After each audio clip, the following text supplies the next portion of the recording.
माणिकराव कोकाटेंचा राजीनामा मंजूर करण्यात आलेला आहे आणि त्यांच्या खात्यांची जबाबदारी आता अजितदादांकडे देण्यात आलेली आहे। बिबट्या घरात घुसलेल्या आहेत, 3 जणांना जखमी केले। त्या संदर्भात लगेच आपली टीम त्या ठिकाणी कार्यरत झालेली आहे। हे सगळे वाढते प्रकार अत्यंत गंभीर आहेत, म्हणूनच आपण आता रेस्क्यू सेंटर्स तयार करायला मोठ्या प्रमाणात काम सुरू केलेलं आहे।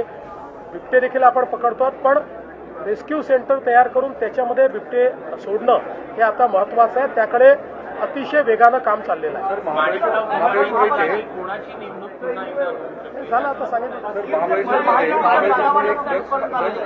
समोर आलेलं आहे महाबळेश्वरच्या इथे, आणि त्याच्यामध्ये विरोधकांचं असं म्हणणं आहे की एकनाथ शिंदेच्या निकटवर्तीयांचे त्यांच्या नातेगोत्यांमध्ये हे कारखाने आहेत। इतक्या मोठ्या प्रमाणामध्ये महाबळेश्वर पातळीसारख्या हिल स्टेशनला सापडलेलं कारवाई होऊन पहिल्यांदा तर मी पोलीस विभागाचं अभिनंदन करतो की हा जो काही त्या ठिकाणी धंदा चालला होता तो पूर्णपणे त्याचा पर्दाफाश करून आणि त्याच्यावर मोठी कारवाई पोलिसांनी केली आहे। या संपूर्ण प्रकरणामध्ये जाणीवपूर्वक राजकीय दृष्ट्या कुठेतरी उपमुख्यमंत्री एकनाथराव शिंदेजींचं नाव आणण्याचा जो प्रयत्न चाललेला आहे तो चुकीचा आहे, तो निषेधार्ह आहे।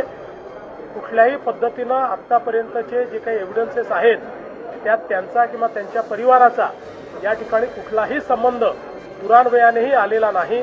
त्याच्यामुळे मला असं वाटतं की कुठेतरी दिशाभूल करून अशा पद्धतीनं बादरानं संबंध जोडायचा हे काही योग्य नाही आहे। या संदर्भात पूर्ण चौकशी आम्ही करतो।